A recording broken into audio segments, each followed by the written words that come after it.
Graça e paz, meus irmãos, da parte de Deus, nosso Pai, e do Senhor Jesus Cristo. Eu saúdo a todos com a paz do Senhor Jesus. E hoje, domingo, dia 24 de maio de 2020, nós estamos felizes pelos irmãos chegarem a participar conosco dessa escola bíblica dominical. Hoje, a aula de número 4 e o tema de número 3 da carta de Paulo aos Colossenses. Como nós sempre fazemos, nós vamos dar 5 minutos ou 10 minutos para que os irmãos vão chegando, compartilhando esse link dessa live com os demais irmãos, com seus familiares, com seus amigos, nos seus grupos preferidos de WhatsApp.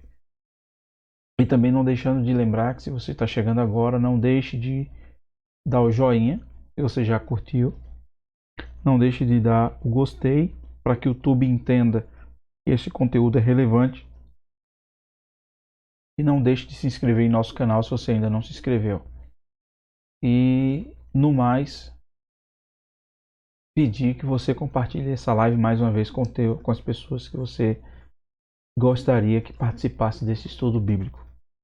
Dá uns 5 minutos para a gente então fazer nossa oração, começar o estudo bíblico de hoje, que está deveras muito bom para fechar o capítulo 1 de Colossenses. O tema de hoje é reconciliados com Deus e nós teremos muita coisa boa para aprender juntos nesta manhã de domingo, para a glória do Senhor Jesus.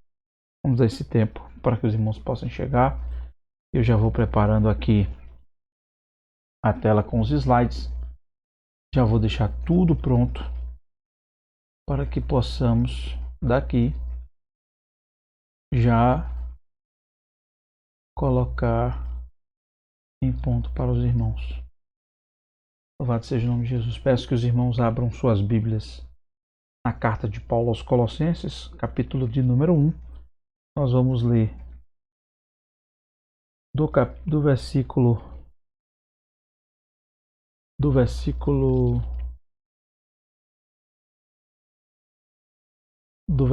20, capítulo 1, versículo 20, até o capítulo 2, versículo 5. Capítulo 1, versículo 20, até capítulo 2, versículo 5. Louvado seja o nome de Jesus. Já passamos 1 minuto para nós começarmos com a nossa oração.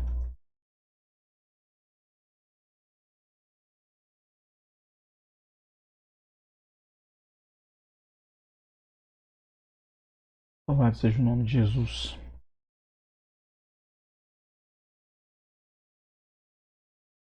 O Senhor é a minha força,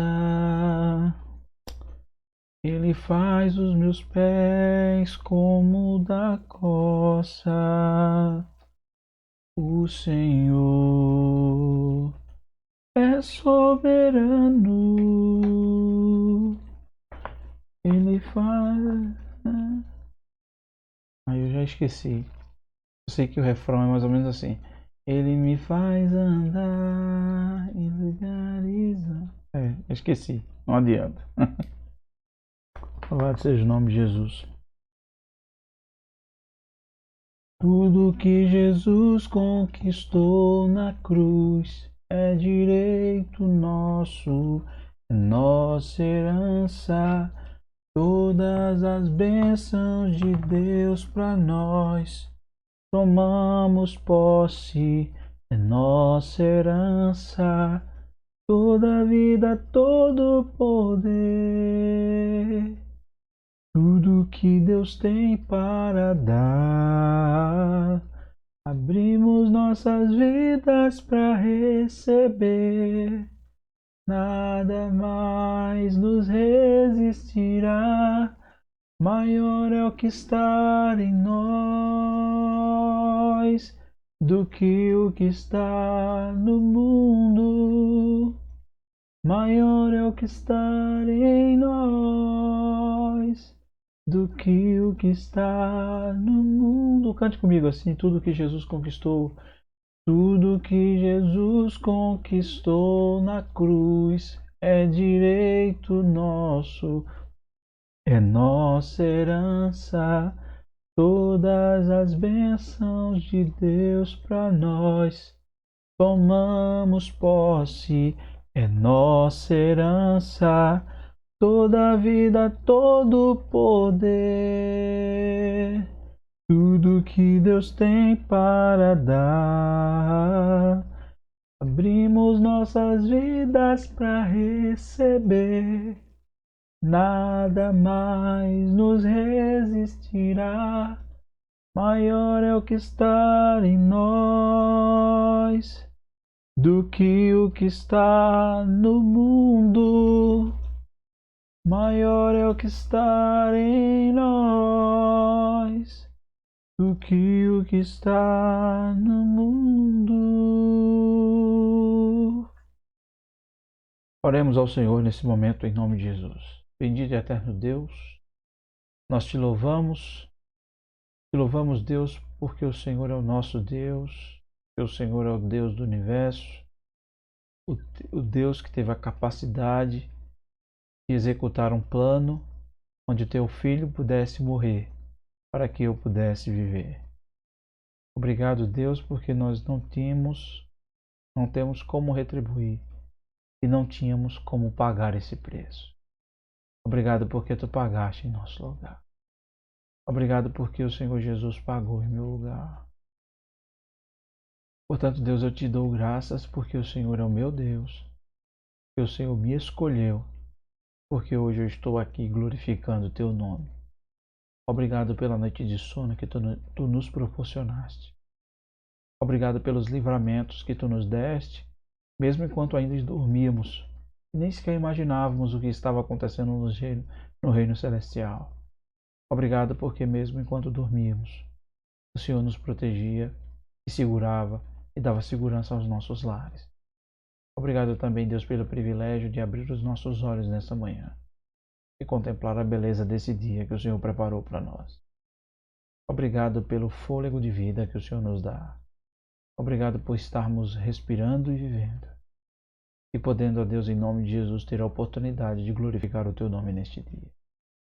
Pedimos que nesse momento o Senhor traga cativa toda a mente e todo o coração em obediência à tua palavra. E que nós possamos, Deus, em nome de Jesus, aprender essa palavra maravilhosa, não só para nos tornarmos conhecedores dela, mas principalmente para sermos ávidos praticantes desta palavra. É o que nós te oramos e desde já te agradecemos, Deus. Em o nome de Jesus. Amém. Que Deus nos abençoe. Abram suas Bíblias na carta de Paulo aos Colossenses. E aí, fazendo aquela musiquinha que a gente faz, São Mateus, São Marcos, São Lucas e João. Passamos os 4 evangelhos. Atos, Romanos, Coríntios e Coríntios, 1º e 2º Coríntios, Gálatas, Efésios, Filipenses, Colossenses. Capítulo 1, do versículo 20 até o capítulo 2, o versículo 5, que diz assim o texto. Vamos fazer a leitura completa e depois daremos sequência a cada ponto, a cada porção desses textos no decorrer da lição. Lembrando que a nossa lição hoje é a lição de número 4 de Colossenses e o tema é o 3, reconciliados com Deus. Diz assim o texto da palavra de Deus: e que, havendo por ele feito a paz pelo sangue da sua cruz, por meio dele reconciliasse consigo mesmo todas as coisas. Por ele, digo, sejam coisas que estão na terra ou coisas no céu.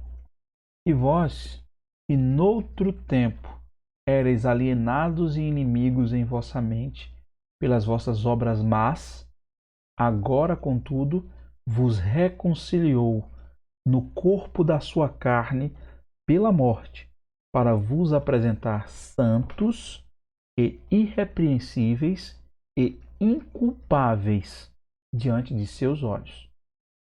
Se permanecerdes fundados e firmes na fé, e não vos moverdes da esperança do evangelho que tendes ouvido, e que foi pregado a toda criatura que há debaixo do céu, e do qual eu, Paulo, me tornei um ministro. Regozijo-me agora no meu sofrimento por vós, e cumpro o resto das aflições de Cristo na minha carne, por causa do seu corpo, e a igreja, da qual me tornei um ministro segundo a dispensação de Deus, que foi dada a mim para convosco, para cumprir a palavra de Deus.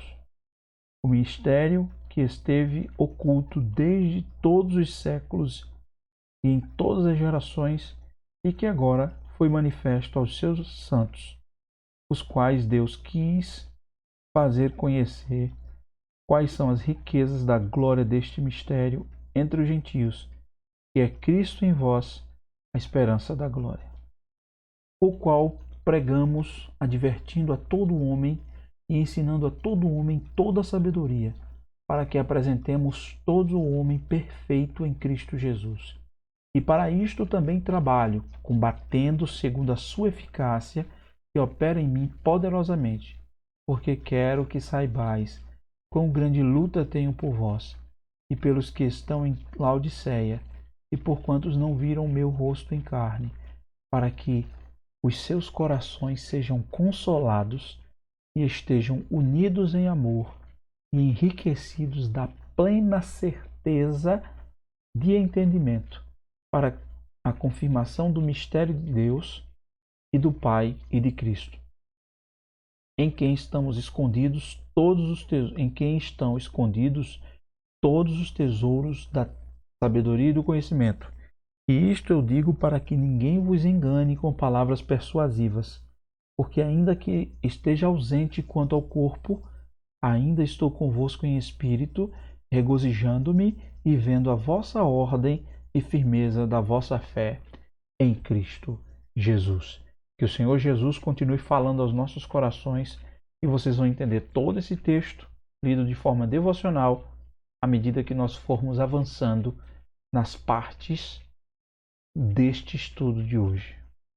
Vamos mudar aqui para a tela com os slides e nós vamos começar a nossa lição de hoje. Sempre coloco a agenda para que os irmãos não se percam como estamos evoluindo a cada aula. Aqui é a agenda completa, seja a introdução até as 7 lições, todas falando em Colossenses e toda para nós concluirmos o livro, a carta de Paulo aos Colossenses. Então hoje estamos na lição de número 3.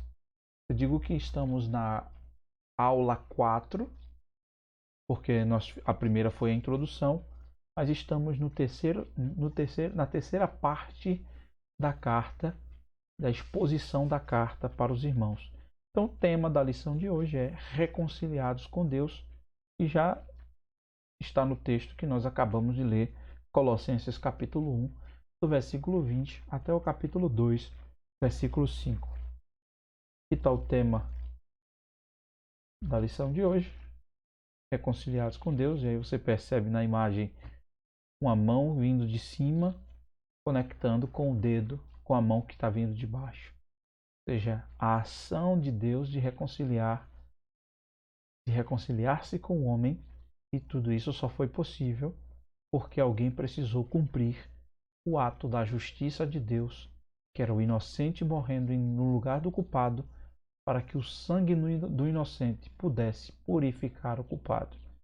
E não havia um justo, nenhum santo sequer, nem um inocente sequer, a não ser o próprio Filho de Deus, que está com Deus desde a eternidade, antes que existisse qualquer criação. E ele mesmo não teve por tirar vantagem o ser igual a Deus, mas, muito pelo contrário, aniquilou-se a si mesmo, como dizem Filipenses, aniquilou-se a si mesmo, assumiu forma de homem, humilhou-se até a morte e morte de cruz, pelo que Deus o exaltou soberanamente e lhe deu o nome que está acima de todo nome, pelo qual no nome de Jesus todo homem se dobrará o joelho no céu e na terra e abaixo da terra. Mais adiante,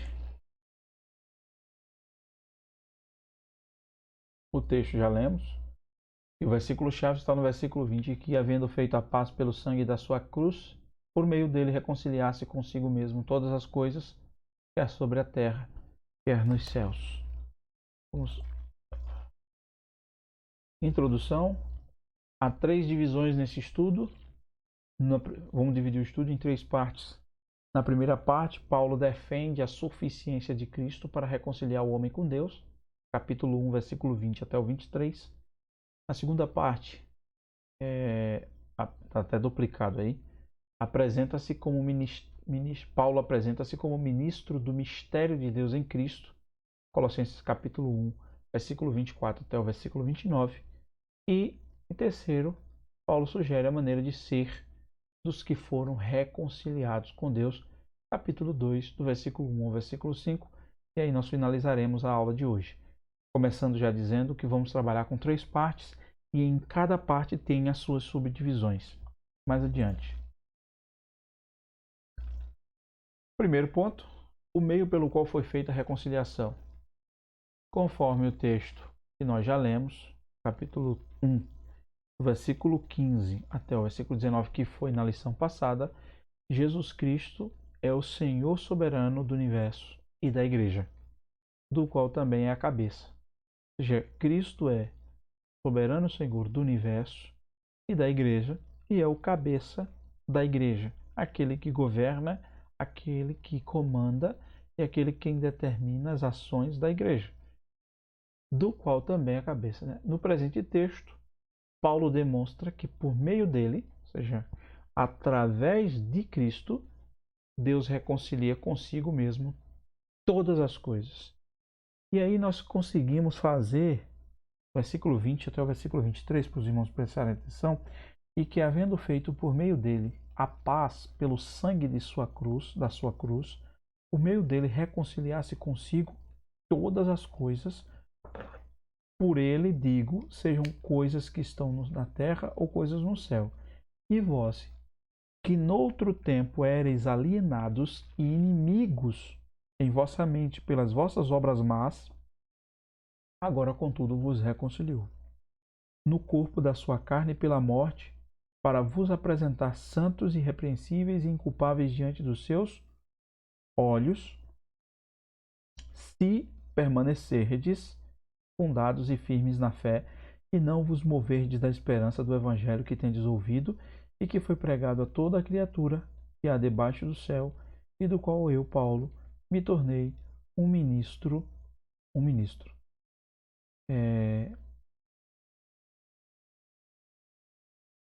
Aqui estamos falando que através Paulo está falando, e é por meio do Senhor soberano do universo e da igreja, do qual também é a cabeça da igreja, a saber, Jesus Cristo.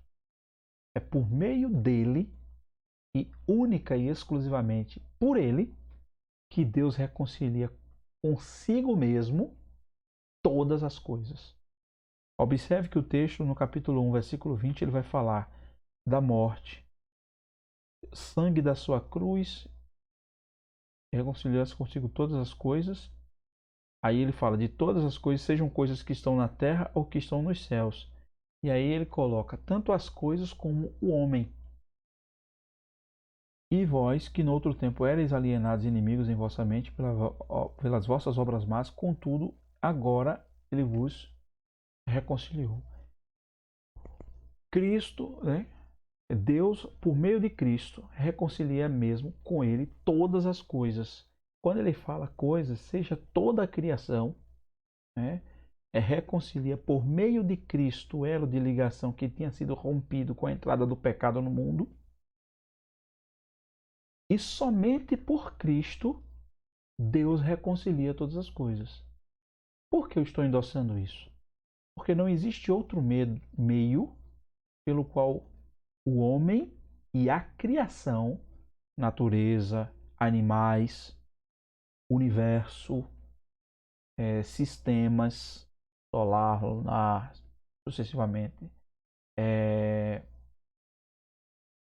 toda a orquestração de tudo que foi criado só pode ser reconciliado com Deus por meio de Jesus Cristo.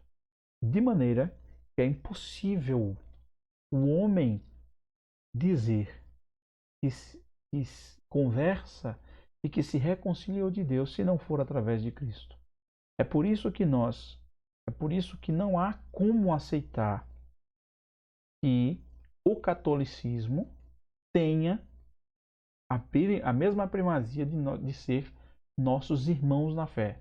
Porque no catolicismo, por mais que eles insistam em dizer que Cristo é o Filho de Deus, quem intercede por nós, entre aspas, diante do Filho é a mãe, dando a Maria a primazia que ela não tem, porque ela foi achado graça diante de Maria por ter sido uma serva fiel a Deus, e a ela coube ser a ferramenta para trazer Cristo ao mundo. Mas o grande detalhe é que se não fosse Maria, seria Isabel. Se não fosse Isabel, seria Joana. Se não fosse Joana, seria Conceição. Seria Bernadette. Seria Betânia. Seria qualquer outra mulher que achasse graça diante de Deus. Coube a Deus achar graça em Maria. Mas Maria foi um instrumento para que o Filho de Deus, que já é, antes da fundação do mundo, pudesse vir à Terra em forma de homem. Não é com Maria que nos reconciliamos com Deus. Temos todo o respeito do mundo àquela que foi achada graça diante de Deus. Do mesmo jeito que temos respeito com Davi, que foi um rei de Israel, temos respeito com Moisés, com os profetas, com os juízes, com os reis que sucederam e antecederam Davi, com todos os homens e mulheres que foram ferramentas de Deus, com os apóstolos, com todos os irmãos da igreja primitiva. Temos respeito, consideração e apreço às histórias de todos eles. Mas somente um que reconcilia o homem com Deus, e se chama Jesus Cristo. E Maria foi instrumento e foi mãe do Cristo homem. Mas ela não pode ser chamada de mãe de Deus, porque Deus não tem mãe. Deus é autossuficiente.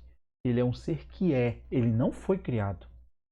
Se Cristo tem mãe, se Cristo como Deus tem mãe, a mãe é mais poderosa do que o filho. Porque ela é quem gerou a divindade. E isso não existe. Portanto, por que nós estamos endossando? Porque só existe um meio pelo qual o homem é reconciliado com Deus. É por meio de Jesus Cristo. Infelizmente, alguém que possa assistir este estudo talvez não chegue nem nessa parte por discordar frontalmente do que nós estamos falando.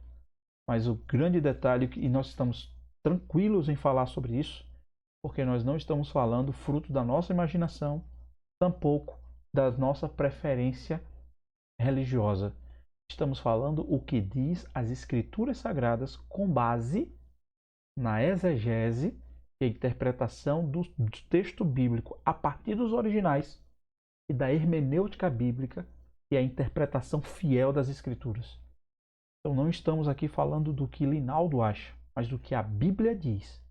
Portanto, se nós pegarmos todos os textos do Novo Testamento, nós veremos que Cristo, e até no ato de Caná da Galileia, é o próprio Cristo.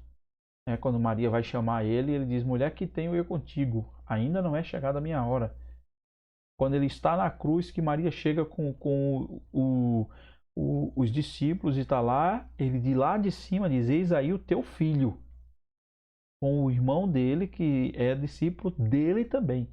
Eis aí o teu filho.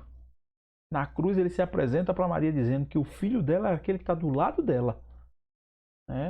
Então, mesmo tendo toda a consideração por ela, assim como por vários aqueles que serviram a Cristo, nem Paulo pode reconciliar o homem com Deus.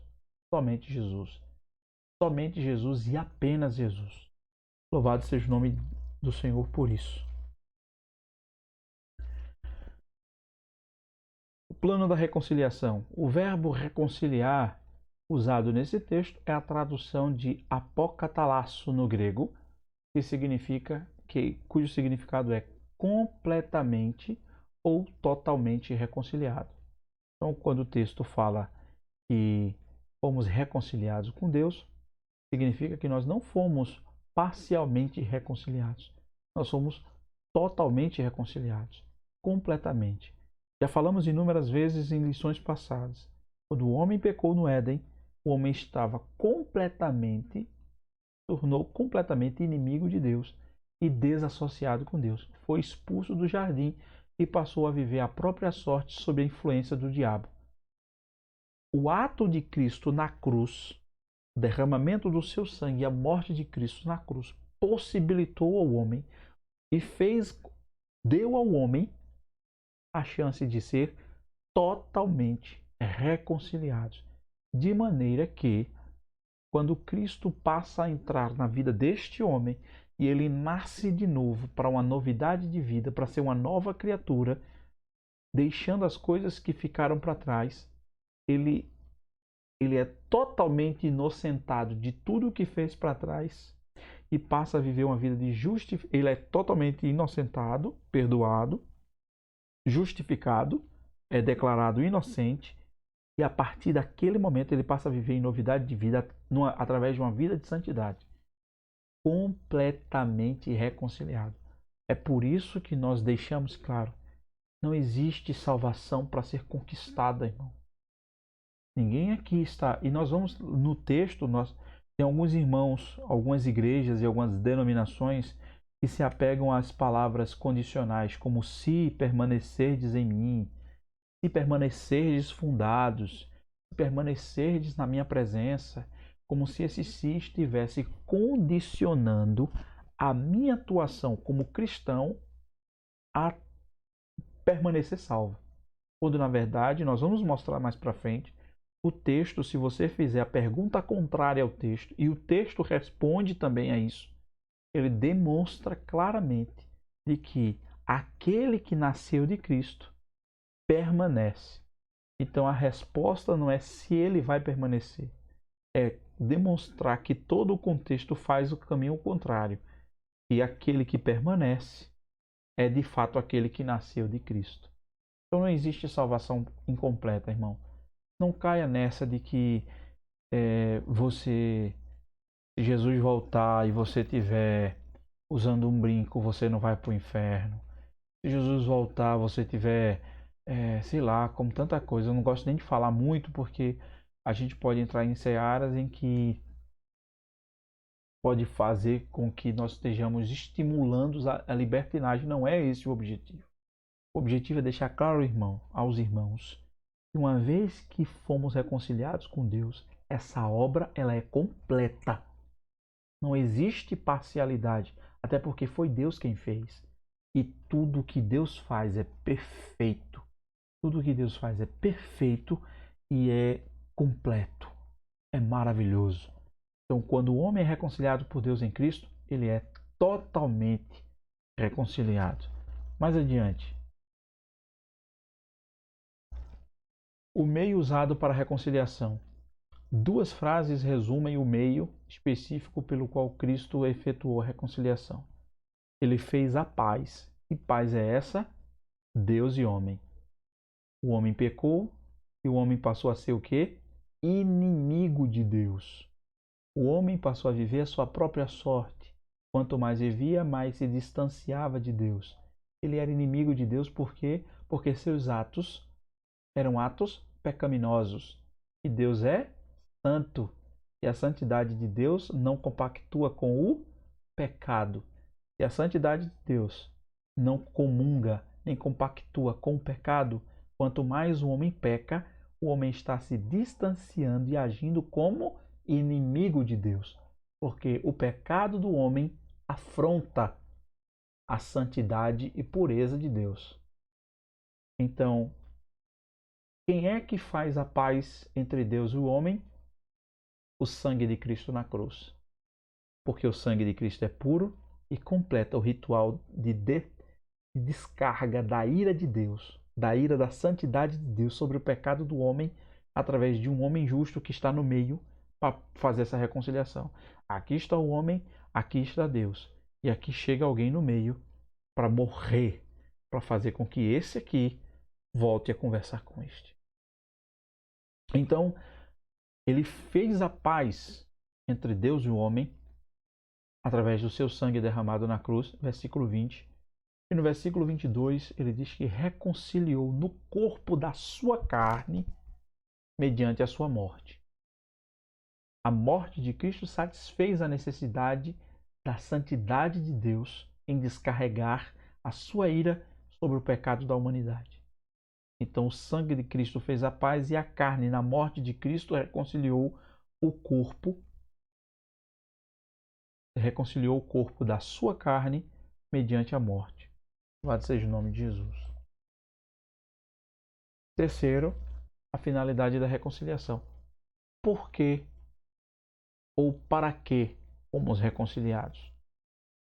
O alvo supremo da reconciliação é a apresentação dos salvos a Deus, santos, inculpáveis e irrepreensíveis.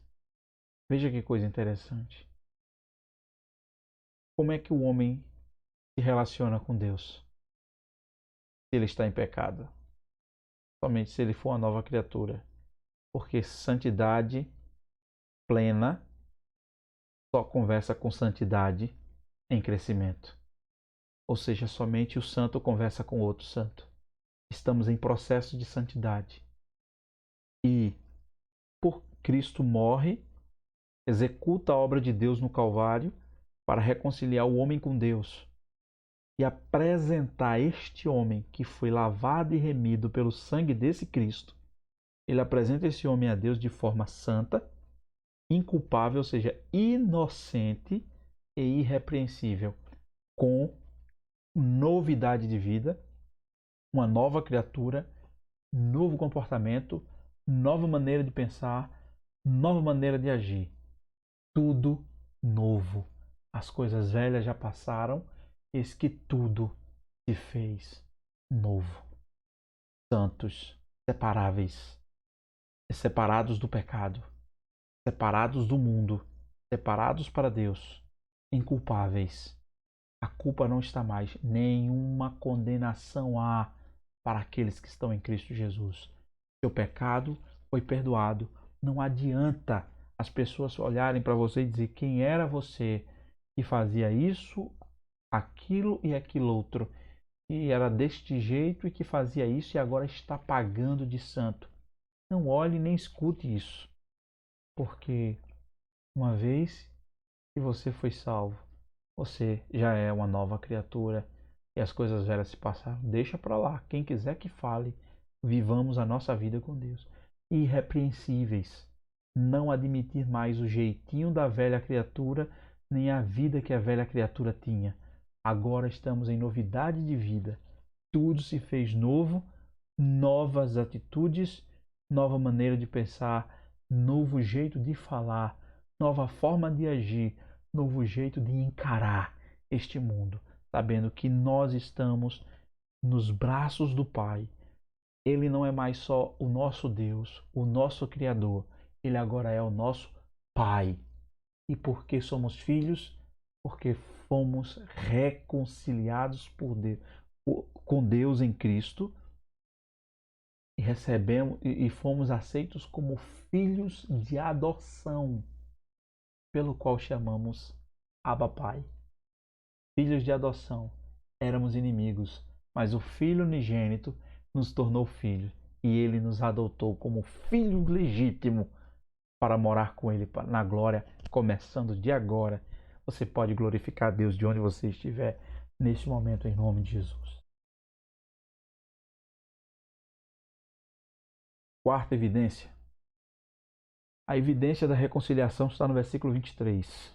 Diz assim: se permanecerdes fundados e firmes na fé, e não vos moverdes da esperança do evangelho que tendes ouvido, e que foi pregado a toda a criatura que é debaixo do céu, do qual eu, Paulo, me tornei o ministro.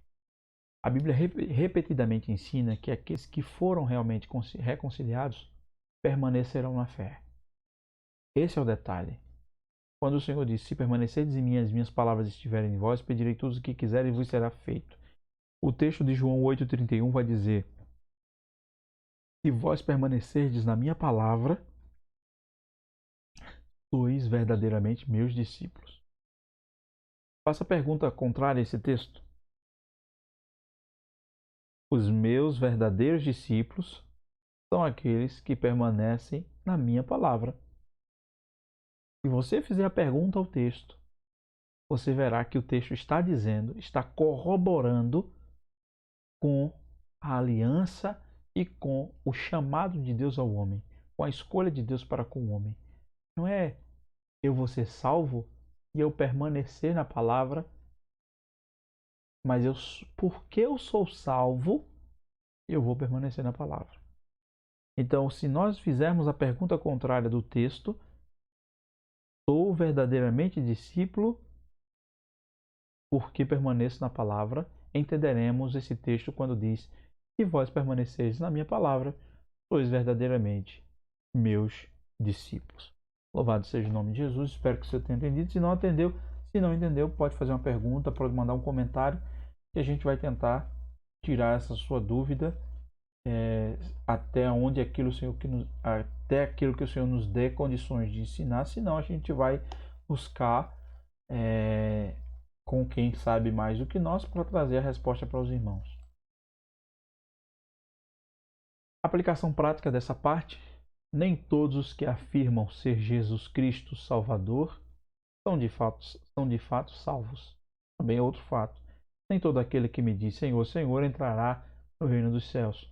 Nós não temos como julgar os que são salvos, mas nós temos como julgar segundo a reta justiça sobre aquilo que está de acordo ou não com a vontade de Deus.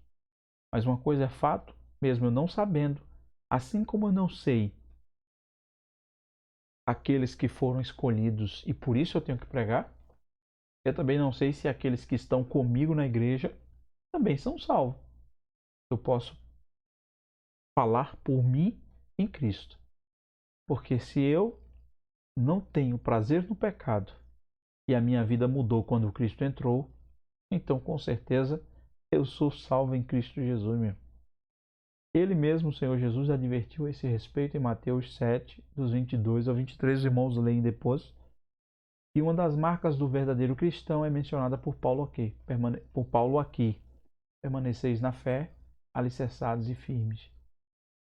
Uma pergunta reflexiva para você que também serve para mim. Você demonstra, pela sua permanência na fé, que já experimentou a verdadeira reconciliação de Deus?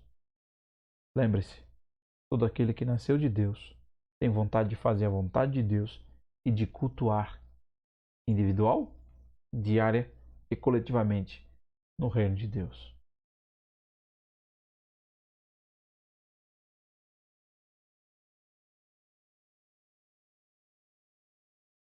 Segunda parte da lição, versículo 24 até o versículo 29.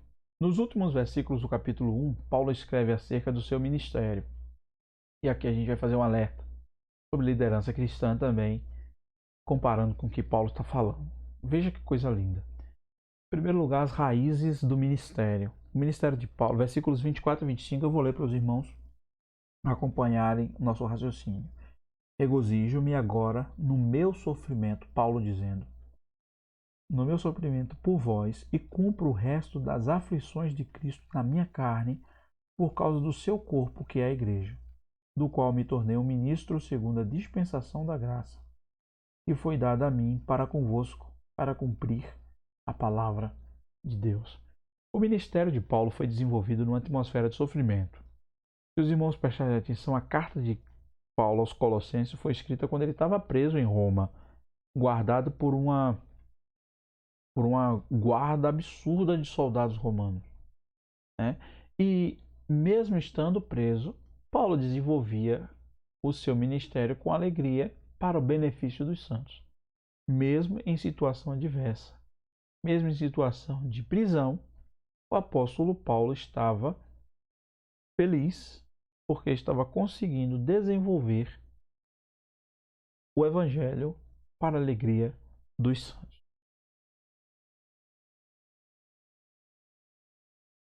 Veja, e o versículo 20, destacamos 3 pontos do versículo 24 e 25, quando ele faz preencho das aflições, como é? Preenche, versículo 24. Regozijo-me agora no meu sofrimento por vós e cumpro o resto das aflições de Cristo e cumpro o resto das aflições de Cristo na minha carne por causa do seu corpo, que é a igreja, a favor do seu corpo, que é a igreja, da qual eu me tornei ministro.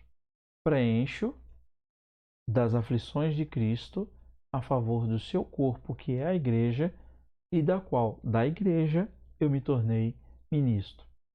As raízes do ministério de Paulo estão fundamentadas no sofrimento de Cristo, no sofrimento dele, Paulo, a favor da igreja, fazendo com alegria, da qual, orgulhosamente, ele se tornou ministro. No final, eu vou dizer algumas coisas sobre essa questão também para a nossa reflexão. A responsabilidade de Paulo era manifestar aos cristãos o mistério. E que mistério é esse? O segredo conhecido apenas por revelação divina que Cristo manifestou aos seus santos. E que segredo, que mistério é esse? Muitas igrejas hoje estão dizendo que Deus vai revelar, estão em busca do mistério. Muitas igrejas de cunho pentecostal ensinam que Deus é mistério. Que Deus é Deus de mistério, que Deus vai revelar o mistério, que Deus vai mostrar o mistério, que Deus é um Deus de mistério. Mas que Deus vai ter um mistério grande na vida de alguém. Eu acredito que Deus tem um propósito na vida de alguém, porque as Escrituras ensinam isso.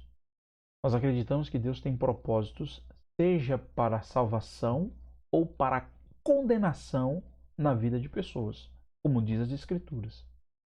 Mas essa mensagem pentecostal de que Deus tem um mistério na vida de alguém, ela não é fundamentada nas Escrituras. Claro que Deus tem um jeito de tratar especial cada pessoa. O propósito que Deus tem para a minha vida pode não ser o propósito que Ele tem para a sua. E o propósito que Deus tem para a minha vida vai ser tratado do jeito que Ele sabe que eu sou, que Ele me criou. Então Deus tem um jeito de se relacionar especial ou específico com cada pessoa, porque cada pessoa tem um jeito diferente, é óbvio. Mas o mistério que se fala nos meios pentecostais, que Deus é Deus de mistério, e Deus tem um mistério para com cada crente, essa expressão mistério não está fundamentada nas Escrituras por um simples fato. O maior mistério das Escrituras já foi revelado. E que mistério é esse? É a inclusão dos gentios no propósito divino da salvação. Por quê? Porque ele veio para os que eram seus. Jesus veio para os judeus. E os judeus não o receberam. Mas a todos quanto o receberam, deu-lhes o poder de serem feitos filhos de Deus. O mistério já foi revelado. O mistério é Cristo em vós, a esperança da glória. O mistério de Deus é Cristo. E esse Cristo que veio para salvar não só os judeus, mas aquele que não pertenciam ao povo judeu, ou seja, nós. Ele veio para salvar gregos e troianos, gentios e judeus. Esse é o mistério de Deus para com os homens, revelado anteriormente pelos profetas e dizendo que chegaria e foi revelado em Cristo. O mistério, que o segredo conhecido apenas por revelação divina, que Cristo manifestou aos santos.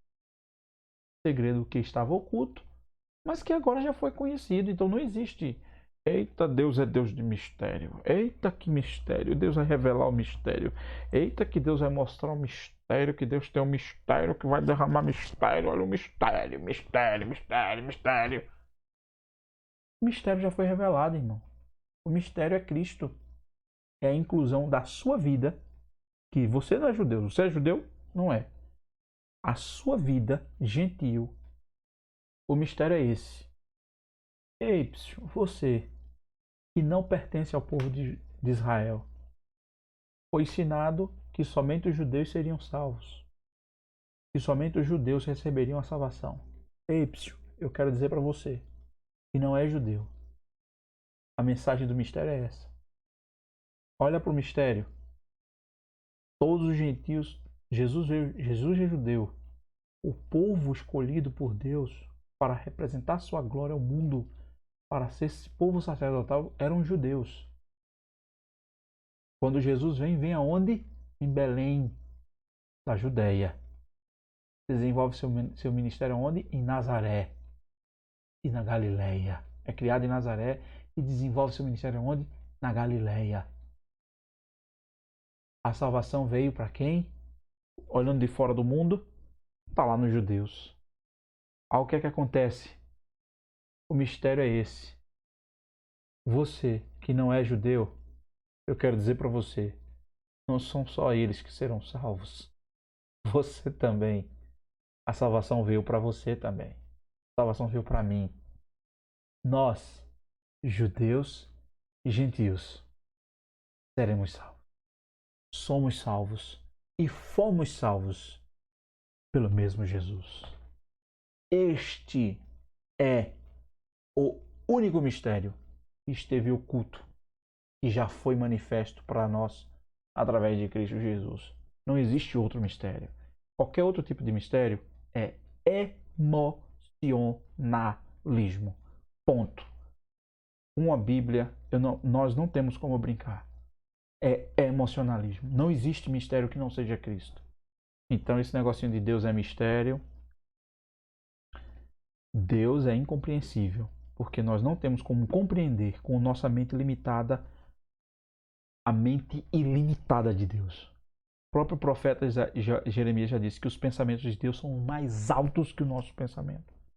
Não temos como conhecer a mente de Deus, não temos como conhecer os propósitos de Deus. Nós não temos, mas isso não quer dizer que ele é Deus de mistério. Ele tem tudo claro e revelado para ele, dele. Agora, para nós, a revelação mistério já foi. É Cristo. Louvado seja Deus por isso. Terceiro, o empenho de Paulo para cumprir o ministério. Nesse versículo, o apóstolo descreve o empenho para anunciar a Cristo. Por isso é que eu também me afadigo, indica o seu desgaste físico. Mesmo estando preso em Roma, continuava a trabalhar muito. Pregava e ensinava as pessoas que o procuravam.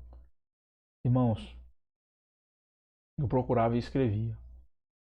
Paulo é o é o exemplo de cristão, de líder, que se mata pelo crescimento do Evangelho, que prioriza o reino e que busca o bem-estar de todos aqueles que estão no reino de Deus, que estão na igreja, que são a igreja, são da igreja. E nós estamos vivendo um momento em que vários pseudos líderes se levantam até como vozes políticas, mas não para brigar pelo reino de Deus, não para se afadigar em prol do reino de Deus, não para preservar a doutrina original das Escrituras no povo de Deus, não para se desgastar pela pureza espiritual dos servos de Deus, mas para buscar seus próprios interesses, sejam eles políticos ou financeiros. Estamos vivendo neste momento de pandemia aqui no Brasil um momento de politização absurda. Dos que são a favor da saúde se contrariam com a economia. E os que estão a favor da economia se contrariam contra a saúde. A vida, na verdade. Como se os dois não pudessem andar juntos. Claro que entre um e o outro, a vida vem em primeiro lugar. Mas tudo aqui no Brasil, observe que o Brasil está mostrando o seu pior lado. O brasileiro está mostrando o seu pior lado nesse momento de pandemia. Porque tudo aqui está sendo politizado. Imprensa, esquerda, direita, centro, tudo está sendo politizado. O caos está sendo anunciado. O caos está sendo defendido. O caos está sendo promulgado. E no meio de tudo isso, os líderes cristãos, não todos, graças a Deus, e aí eu não posso nem dizer que não são todos, uma minoria de líderes cristãos com vozes e representatividade no Brasil, infelizmente falando, estão levantando suas vozes para defender os lados e esquecer o seu principal papel, que é se desgastar em prol do reino de Deus. Estão se desgastando para defender o presidente ou para atacar o presidente, mas não se desgastam pelo reino de Deus. São interesseiros, são oportunistas, são pastores dos seus próprios ventres, são arrogantes, são avarentos, são obstinados, são pastores do mesmo exemplo de Saul, que já perderam o cajado, mas que estão amarrados ao poder e engarfados com o poder para ficar com ele a qualquer custo. Mas o cajado já passou deles faz tempo. Assim como o reinado de Saul já tinha sido transferido para Davi há muito tempo. Que Deus tenha misericórdia de cada um deles. Que Deus entre com providência na vida de cada um deles. E que Deus não deixe você seguir nenhum deles. Porque pastores são aqueles que neste momento de pandemia estão orando pela tua vida. Estão buscando a Deus para que Deus abençoe a tua vida. Estão se preocupando com você. Estão se preocupando em se dar por você. Se arriscando até nas transmissões dos cultos. Trabalhando, orando por você. Ligando para saber como você está. Buscando seu bem-estar. Buscando você. Não buscando aparecer. Mas buscando o seu bem-estar.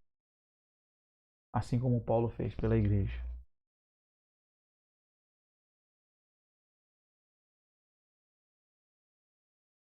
Colossenses para hoje. Você tem se empenhado em advertir seus amigos e parentes da situação trágica em que se encontram sem Cristo e da necessidade de serem reconciliados com o Senhor?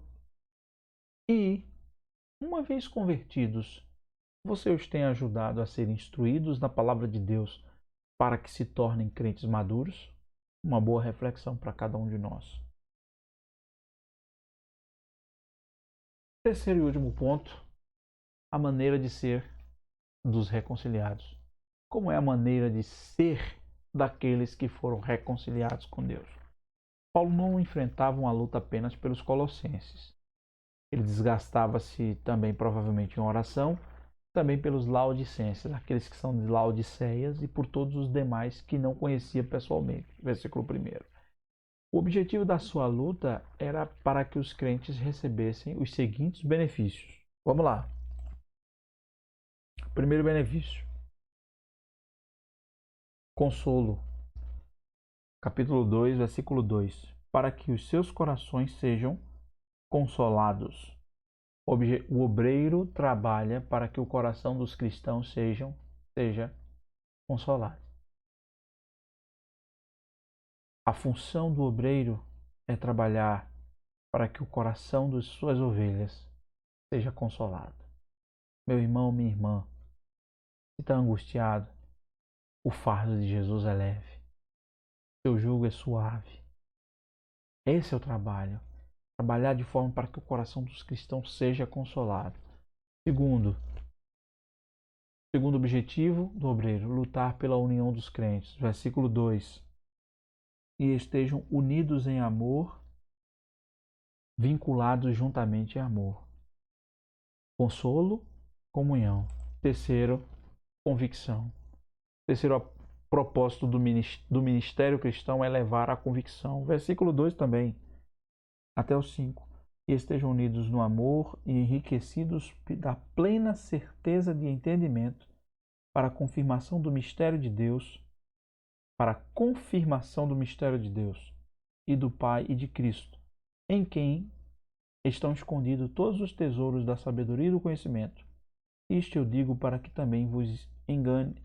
que ninguém vos engane com palavras persuasivas, porque ainda que esteja ausente quanto ao corpo, Paulo falando, ainda estou convosco em espírito, regozijando-me e vendo a vossa ordem e a firmeza da vossa fé em Cristo Jesus.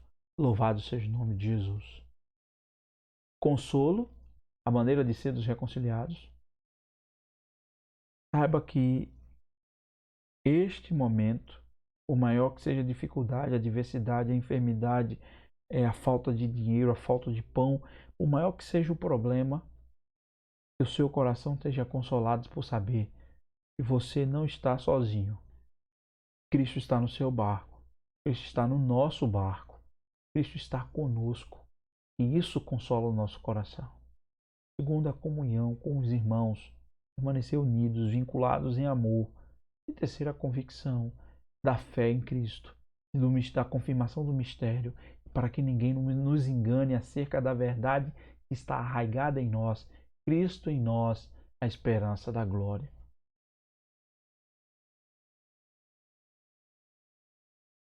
Colossenses para hoje. O discernimento nunca foi tão necessário como o de hoje. Devemos atender ao aviso do apóstolo João. Amados, não deis crédito a qualquer espírito. Quando ele fala em convicção, ele está falando de certeza de salvação, convicção sobre os ensinos e as doutrinas ensinadas, de convicção de fé sobre tudo aquilo que você tem. E isso diz respeito a separar o joio do trigo, a separar o verdadeiro do falso. E isso é levado nas Escrituras como dom de discernimento de espírito. E aí o apóstolo João, na sua primeira carta de João, capítulo 4, versículo 1, ele vai dizer: Amados, não deis crédito a qualquer espírito, antes provai os espíritos se procedem de Deus, porque muitos falsos profetas têm saído pelo mundo afora. Não se engane, nem tudo aquilo que se fala que é de Deus é de Deus. Cuidado para não dar lugar, cuidado para não deixar a igreja ser conduzida pelo que você sonha ou por aquilo que você acha que Deus lhe revelou. Porque tudo aquilo que sonhamos, tudo aquilo que temos de experiência pessoal, tudo aquilo que para nós pode ser revelação, tem que ser submetido às verdades das Escrituras. Se passou pelas Escrituras e está validado, pode ser falado e vivido. Se não, foi sonho. Guarde para você e guarde para a sua vida, mas não leve para a igreja. Conclusão. Atitudes que devemos ter diante do texto estudado. Separamos 3 atitudes. A primeira delas, como conclusão do nosso estudo de hoje, é agradecer a Deus o plano de reconciliação e execução por meio de Jesus Cristo.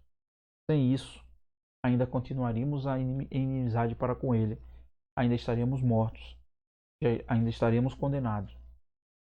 Mas, graças a Deus, que antes da fundação do mundo, interessante, irmãos, é que quando o Senhor Jesus vai dizer que Ele nos elegeu nele antes da fundação do mundo, você tem noção do que isso está dizendo, meu irmão? Ele nos elegeu antes da fundação do mundo.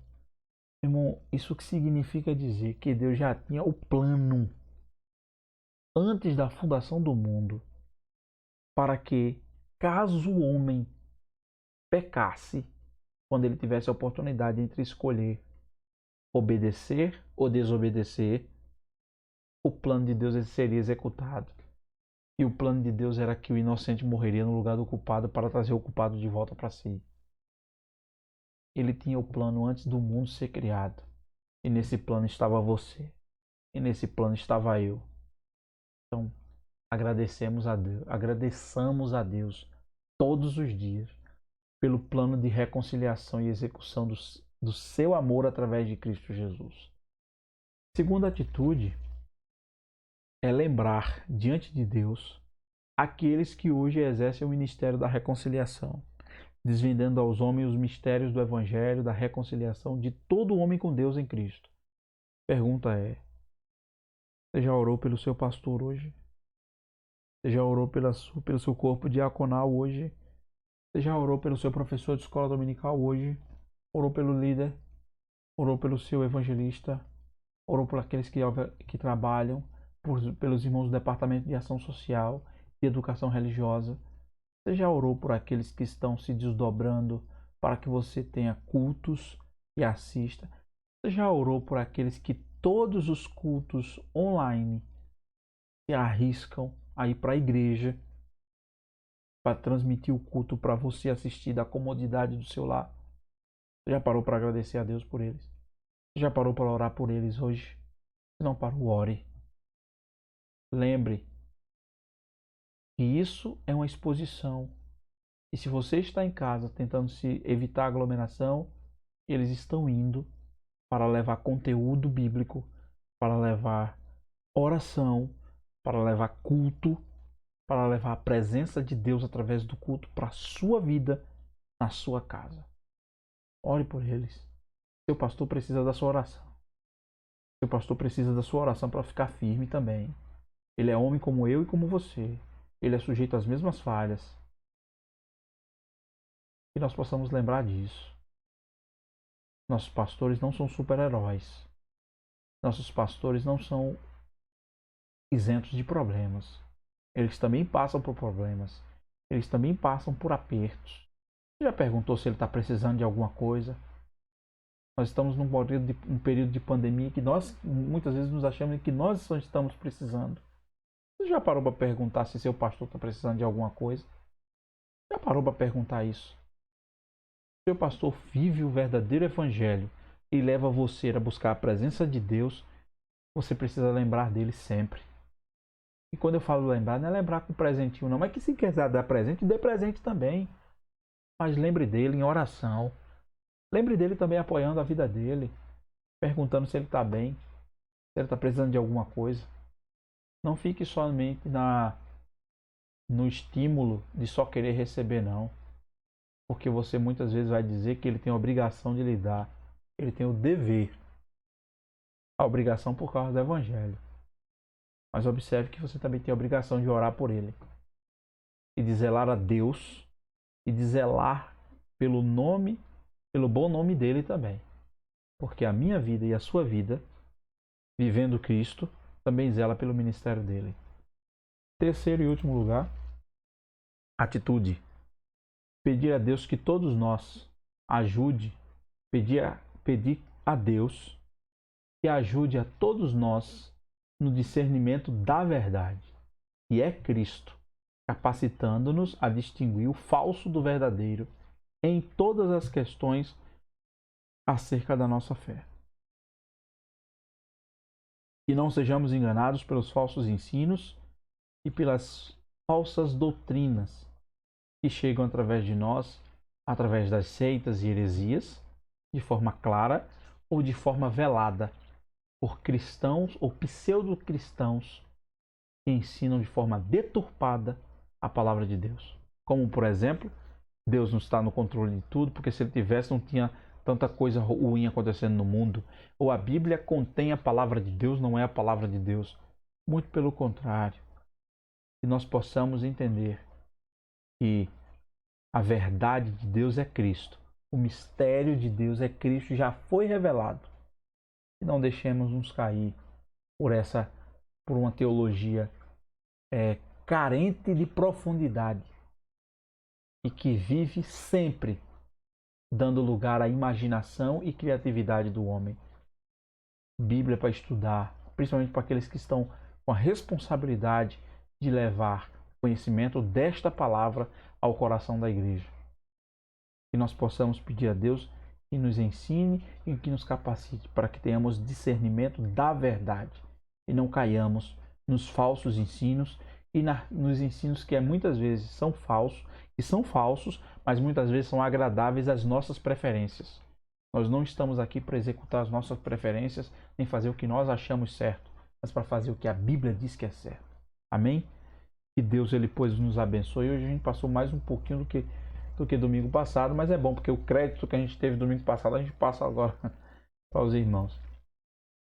Então, irmãos, finalizamos aqui a lição de número 3, a aula 4, e no próximo domingo, se Deus assim permitir, nossa lição será em Cristo estamos aperfeiçoados, é a lição tema 4, que vai no capítulo 2 de Colossenses, do versículo 6 até o versículo 5. Eu espero que Deus tenha falado ao teu coração, porque ao meu Ele falou, e que Deus nos prepare para o culto de logo mais à noite, para cultuar a Deus, você na sua casa e o grupo de irmãos que vão para dirigir e pregar, para levar a Deus, levar a mensagem de Deus e levar a transmissão. Ore também para que tudo dê certo na transmissão, para que a internet esteja bem, boa, esteja funcionando, esteja sem dar picote, sem dar corte, sem cair a conexão, que o som esteja bom e que tudo seja feito para a honra e para a glória do nosso Deus. Amém? Que o Senhor, Ele, pois, nos abençoe em o nome de Jesus e vamos fazer uma oração de agradecimento. Se Deus falou com você, ore junto comigo nesse momento. Senhor Jesus, nós te agradecemos por mais este ensino da tua palavra.